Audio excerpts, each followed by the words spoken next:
বিসমিল্লাহির রহমানির রহিম। আশা করি আপনারা সবাই ভালো আছেন। আল্লাহর রহমতে আমি অনেক ভালো আছি। আজকে আমি আপনাদের মাঝে নিয়ে উপস্থিত হলাম একটি মন্ত্র। সেই মন্ত্রটি হলো শত্রুকে শুকনো বান মারার মন্ত্র। হ্যাঁ, ঠিকই শুনেছেন। আজকের মেইন টপিকটা হচ্ছে শত্রুকে শুকনো বান মারার মন্ত্র। আপনারা যারা আজ পর্যন্ত বানের কাজ করেছেন, বানের কাজ করে কোনো ফলাফল পাননি, বা আপনারা অনেকেই শত্রুর উপর বান প্রয়োগ করেছেন কিন্তু বানে কোনো কাজ হচ্ছে না, তাহলে পরে আজকের মন্ত্রটি আপনারা একবার ব্যবহার করে দেখতে পারেন। এই মন্ত্রটি যদি একবার ব্যবহার করেন, ঠিক আছে, আপনার শত্রু চিরতরে আপনার জীবন থেকে মুছে যাবে এবং আপনার শত্রুকে শুকনো বান মেরে শুকিয়ে ফেলে তাকে তীরে দিলে কষ্ট দিতে পারবেন। তাই আসুন আর কোনো কথা না বলে মন্ত্র মেন টপিকে ফিরে আসা যাক। আপনাদের সামনে যে মন্ত্রটা আমি ইতিমধ্যে উপস্থিত করেছি, আপনারা ইতিমধ্যে দেখতে পাচ্ছেন। সর্বপ্রথম এই মন্ত্রটিকে আপনাকে স্বয়ংসিদ্ধ করে নিতে হবে। পাঠ প্রয়োগ করার পূর্বে স্বয়ংসিদ্ধ করতে হলে কী করতে হবে? উক্ত মন্ত্রটিকে মাত্র আপনাকে 108 বার পাঠ করে জপসিদ্ধি করে নেবেন। জপসিদ্ধি করা হয়ে গেলে আপনার মন্ত্রটি জাগ্রত হয়ে যাবে।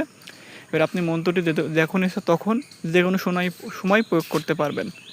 কীভাবে প্রয়োগ করবেন সেটাও বলছি, একটু মনোযোগ সহকারে শুনুন, ঠিক আছে?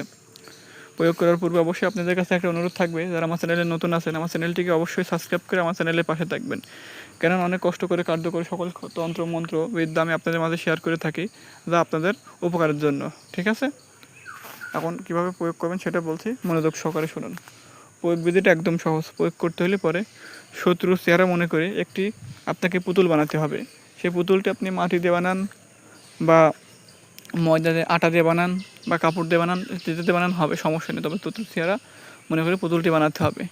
এর পুতুল বানানো হয়ে গেলে পরে এবার আপনি করবেন একটি লাল কালি নিয়ে, ঠিক আছে, শত্রুর ওই পুতুলের উপরে শত্রুর নাম লিখে দেবেন। নাম লেখা শেষ, ওকে। এবার আপনি প্রয়োগ করবেন কীভাবে? এবার ওই পুতুলটি নিয়ে যে কোনো আপনি নির্জন স্থানে চলে যাবেন, যেখানে কোনো মানুষজন নেই। নির্জন স্থানে গিয়ে সাথে করে 7টি বেলের কাঁটা নিয়ে যাবেন। একটি পুতুলে 7টি বেলের কাঁটা নিয়ে যাবেন, নিয়ে গিয়ে বসবেন। বসে উক্ত বেলের কাঁটার উপরে, ঠিক আছে, 21টি মন্ত্র পাঠ করে 21টি ফু দেবেন, ঠিক আছে?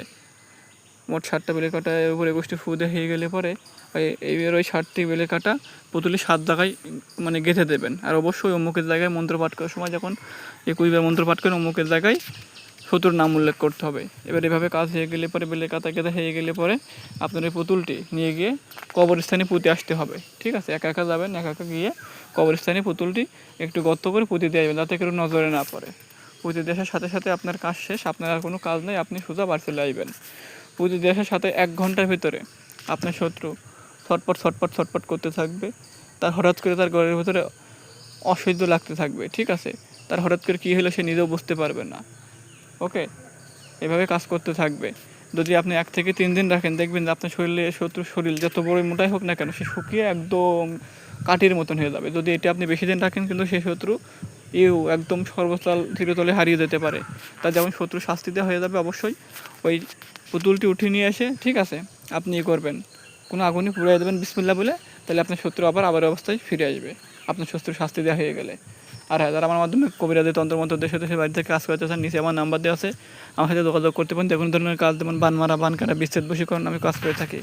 নিচে নাম্বারে যোগাযোগ করতে পারেন। আপনাদের যদি কবিরাজি তন্ত্রমন্ত্র ফাইলের দরকার পড়ে বা মন্ত্র চালান করে কাজ করে নিতে চান, আমার মাধ্যমে কাজ করে নিতে পারবেন। আর যে কাজের কথা বললাম শুকনো বান মারা, এই কাজ যদি আপনি নিজে করতে না পারেন আমার মাধ্যমে করে নিতে পারেন। আমি চালানের মাধ্যমে কাজ করে দেবো, 100% গ্যারান্টি আপনার কাজ হয়ে যাবে, ঠিক আছে?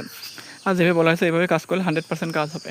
এমন প্রয়োগটি করবেন কারা? যাদের মনে করেন যে শত্রুতে যার দিক থেকে ঘিরে ধরেছে, শত্রু সবসময় আপনাকে ক্ষতি করার চেষ্টা করে, আপনার ফ্যামিলির উপর কোনো নজর দেয়, আপনি চান যে শত্রু যাতে আপনার পায়ের পদতলে থাকুক, শত্রু আপনার সারা জীবনের জন্য আপনার জীবন থেকে শত্রু চলে যাক, তাহলে পর আজকে এই শুকনো বানটি প্রয়োগ করে দেখুন। শুকনো বানটি একবার প্রয়োগ করলে আপনার শত্রু শুকিয়ে একদম কাঠের মতো নিয়ে যাবে। আপনি ছাড়া, আপনি ঠিক না করা পর্যন্ত ওকে কেউ ঠিক করতে পারবে না। যথেষ্ট শাস্তি দেওয়া হলে তাকে আপনি ঠিক করে দেবেন, ওকে? সবাই ভালো থাকবেন, দেখা হবে আপনার সাথে পরবর্তী ভিডিওতে।